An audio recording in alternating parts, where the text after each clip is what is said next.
Rehab ಸೆಂಟರ್ನಲ್ಲಿ ಅಧಿಕಾರಿಗಳನ್ನೇ ಕೂಡಿ ಹಾಕಿ ದರ್ಪ ತೋರಿರುವಂತಹ ಘಟನೆ ಚನ್ನಪಟ್ಟಣದ ಸ್ಫೂರ್ತಿ ರಿಹಾಬ್ ಸೆಂಟರ್ನಲ್ಲಿ ನಡೆದಿದೆ. ಸ್ಫೂರ್ತಿ ರಿಹಾಬ್ ಸೆಂಟರ್ನಲ್ಲಿ ಕಾನೂನು ಉಲ್ಲಂಘನೆ ನಡೆಸ್ತಾ ಇರುವಂತಹ ಮಾಹಿತಿಯ ಹಿನ್ನೆಲೆಯಲ್ಲಿ ಸಾಮಾಜಿಕ ಹೋರಾಟಗಾರ್ತಿ ಅಮೃತಾ ಜಯರಾಮ್ ಅವರು ಆರೋಗ್ಯ ಇಲಾಖೆ ಅಧಿಕಾರಿಗಳೊಂದಿಗೆ ರಿಹಾಬ್ ಸೆಂಟರ್ ಪರಿಶೀಲನೆಗೆ ತೆರಳಿದ್ದಾರೆ.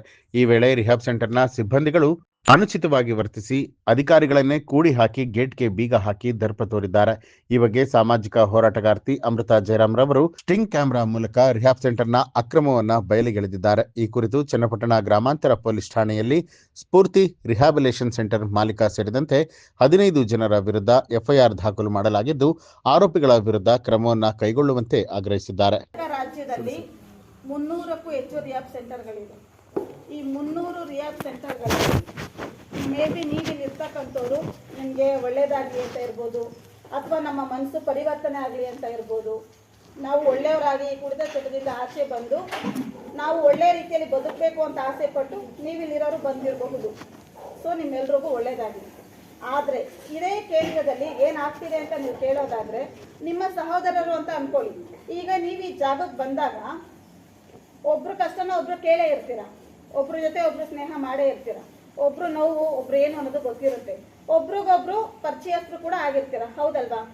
ಹೌದಾ ಅಲ್ವೋ? ಹೌದು.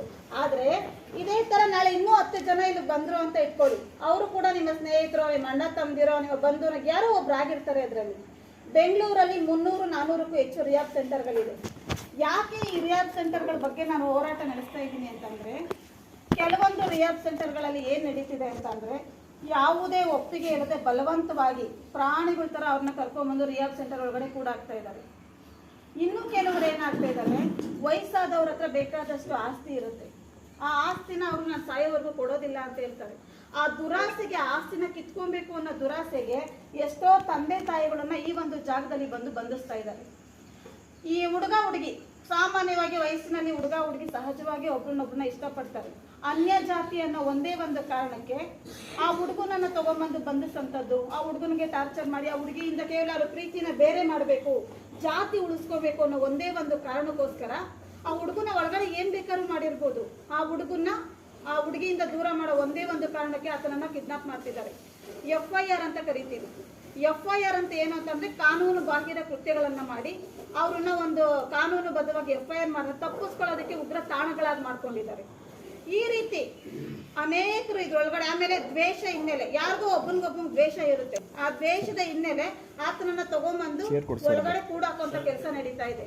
ಎಷ್ಟೋ ಜನರಿಗೆ ಇಷ್ಟ ಇಲ್ದಿದ್ರು ಕೂಡ ಬಲವಂತವಾಗಿ ಹಿಂಸೆ ಪಟ್ಕೊಂಡು ವಿಧಿನೇ ಇಲ್ಲದೆ ಒಳಗಡೆ ಅವ್ರಿಗೇನೋ ನೋವಾಗ್ತಾ ಇರುತ್ತೆ, ಅದನ್ನ ಹೊರಗಡೆ ಹೇಳ್ಕೊಳ್ಳೋದಕ್ಕೆ ಯಾವುದೇ ರೀತಿ ಅವಕಾಶ ಇಲ್ಲ. ಅಂಥವ್ರನ್ನು ಕೂಡ ತಗೊಂಡ್ಬಂದು ಇಂತಹ ಒಂದು ಕೇಂದ್ರಗಳಲ್ಲಿ ಬಂಧಿಸ್ತಾ ಇದ್ದಾರೆ. ನನ್ನ ಸ್ನೇಹಿತರು ಒಬ್ರು ಕೂಡ ಇದರಲ್ಲೇ ಬಂದಿಯಾಗಿದ್ರು, ಸತ್ತು ಕೂಡ ಹೋದ್ರು. ರೀಸೆಂಟ್ ಆಗಿ 1 ತಿಂಗಳ ಹಿಂದೆ ದೇವನಹಳ್ಳಿ ಭಾಗದಲ್ಲಿ, ನೆಲಮಂಗಲ ಭಾಗದಲ್ಲಿ ಒಂದೊಂದು ಪ್ರಾಣ ಹೋಗಿದೆ. ಎಲ್ಲಿ? ರಿಹಾಬ್ ಸೆಂಟರ್ ಅಲ್ಲಿ. ಎಷ್ಟು ದಿನಕ್ಕೆ ಸೇರಿದ್ದ 3 ದಿನಕ್ಕೆ ದೇವನಹಳ್ಳಿ ರಿಹಾಬ್ ಸೆಂಟರ್ ಅಲ್ಲಿ ಒಂದು ಪ್ರಾಣ ಹೋಗಿದೆ. ನೆಲಮಂಗಲ ಭಾಗದಲ್ಲಿ ಸುಮಾರು ಒಂದು 15-20 ದಿನದ ಆಸುಪಾಸಲ್ಲಿ ಒಂದು ಪ್ರಾಣ ಹೋಗಿದೆ. ಇದೇ ರೀತಿ ನಾನು ತನಿಖೆ ನಡೆಸಿದ ಸಂದರ್ಭದಲ್ಲಿ ಒಳಗಡೆ ಊಟ ಬಟ್ಟೆ ಕೊಡ್ತಾ ಇಲ್ಲ, ಹೊರಗಡೆ ನನಗೆ ಇಷ್ಟ ಇಲ್ಲ, ನನಗೆ ಪ್ರತಿಯೊಬ್ಬ ವ್ಯಕ್ತಿಗೂ ಸ್ವತಂತ್ರವಾಗಿ ಬದುಕೋ ಹಕ್ಕಿದೆ. ಆ ವ್ಯಕ್ತಿ ತನಗಿಷ್ಟ ಇಲ್ಲ, ನಾನಿಲ್ಲಿ ಇರೋದಿಲ್ಲ, ನನಗೆ ಇರೋದಕ್ಕೆ ಇಷ್ಟ ಇಲ್ಲ, ನನ್ನನ್ನು ಬಿಟ್ಟುಬಿಡಿ ಅಂತ ಹೇಳಿದಾಗ ಪೂರ್ತಿ ಆತನನ್ನ ಬಟ್ಟೆ ಬಿಚ್ಚಿ ಆತನನ್ನ ನಗ್ನ ಮಾಡಿ, ಹೋಗು ಎಲ್ಲಿ ಹೋಗ್ತೀಯ ನೀನು ಅಂತ ಆಚೆ ಕಳ್ಸಿದ್ರೆ ಎಲ್ಲಿ ಹೋಗ್ತಾನೆ? ಈಗ ನಿಮ್ಮ ಬಟ್ಟೆನ ಪೂರ್ತಿ ಬಿಚ್ಚಿ ಹೋಗಿ ಆಚೆ ಅಂತಂದ್ರೆ ಎಲ್ಲಿ ಹೋಗಕ್ಕಾಗುತ್ತೆ? ಈ ರೀತಿ ಒಂದು ಅಕ್ರಮಗಳಲ್ಲಿ ಬಂದಿಯಾಗಿದ್ದಾರೆ. ನಾನು ಸ್ವತಂತ್ರವಾಗಿ ನಾನು ಇಷ್ಟಪಟ್ಟು ಬಂದಿದ್ದೀನಿ ಮೇಡಮ್, ನಾನು ಬದಲಾಗಬೇಕು, ಈ ಕೆಟ್ಟ ಚಟದಿಂದ ಆಚೆ ಬರಬೇಕು, ನಾನು ಒಳ್ಳೆ ಮನುಷ್ಯನಾಗಿ ಸಮಾಜದಲ್ಲಿ ನಾನು ಈ ಚಟನ ಬಿಟ್ಟು ನಾನು ಒಳ್ಳೆ ರೀತಿ ಬದುಕಿ ನನ್ನ ಕುಟುಂಬನ ಒಳ್ಳೆ ರೀತಿ ನೋಡ್ಕೊಂತೀನಿ ಅಂದವ್ರಿಗೆ ಐ ವಿಲ್ ಹೆಲ್ಪ್ ಯು. ನಾವು ಸಪೋರ್ಟಿವ್ ಆಗಿ ನಿಂತ್ಕೊಂತೀವಿ. ಆ ಸಪೋರ್ಟಿವ್ ಯಾವ ತರ ಇರಬೇಕು? ಗಾಳಿ ಬೆಳಕು ಸಿಗಬೇಕು, ಹೊಟ್ಟೆ ತುಂಬಾ ಊಟ ಸಿಗಬೇಕು. ಯಾರು ಇಲ್ಲಿ ಬಂದು ಈ ಕೇಂದ್ರದ ಬಗ್ಗೆ ನಾನು ಮಾತಾಡ್ತಾ ಇಲ್ಲ, ಓವರ್ ಆಲ್ ಕರ್ನಾಟಕ ಕೇಂದ್ರದ ಬಗ್ಗೆ ಮಾತಾಡ್ತಿದ್ದೀನಿ. ಪ್ರತಿಯೊಬ್ಬನಿಗೆ ಯಾರ ಮೇಲೂ ಹಲ್ಲೆ ಆಗ್ಬಾರ್ದು, ದನಕ್ಕೆ ಹೊಡೆದಂಗೆ ಹೊಡಿತಾ ಇದ್ದಾರೆ, ಅಮಾನುಷವಾಗಿ ಹೊಡಿತಾ ಇದ್ದಾರೆ. ಯಾರ ಮೇಲೂ ಹಲ್ಲೆ ಆಗ್ಬಾರ್ದು. ಯಾಕೆ ಆಗ್ಬೇಕು? ನೀವು ಬಂದಿರೋದೇನಕ್ಕೆ? ನಾನು ಬದಲಾಗ್ತೀನಿ, ನಾನು ಕುಡಿಯೋದನ್ನ ಬಿಡ್ತೀನಿ, ಒಳ್ಳೆ ಮನುಷ್ಯನಾಗಿ ನಾನು ಬದುಕ್ತೀನಿ ಅಂತ ನೀವು ಬದಲಾಗೋದಕ್ಕೋಸ್ಕರ ಇಲ್ಲಿ ಬಂದಿದ್ದೀರಾ. ಒಳ್ಳೆ ರೀತಿಯಲ್ಲಿ ಬದಲಾಗಬೇಕು,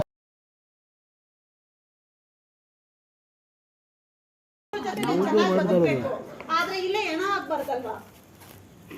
ನಾನು ಈ ಒಂದು ಕೇಂದ್ರದ ಬಗ್ಗೆ ಹೇಳಿದೆ. ಈ ಕೇಂದ್ರದಲ್ಲಿ ನಿಮ್ಗೆ ಏನು ತೊಂದರೆ ಆಗದೇನೆ ಇರ್ಬೋದು, ನೀವೆಲ್ಲರೂ ಒಳ್ಳೆ ರೀತಿ ಚೆನ್ನಾಗಿರ್ಬೋದು. ಈ ರೀತಿ 16 ಕೇಂದ್ರಗಳನ್ನ ನಾನು ಇನ್ವೆಸ್ಟಿಗೇಷನ್ ಮಾಡಿದಾಗ ಸರಿ ಸುಮಾರು 30ಕ್ಕೂ ಹೆಚ್ಚು ಕೇಂದ್ರಗಳನ್ನ ಖುದ್ದು ನಾನೇ ನಿಂತು ನ್ಯೂಸ್ ಅಲರ್ಟ್, ನಿಮ್ಮಿಂದ ನಿಮಗಾಗಿ.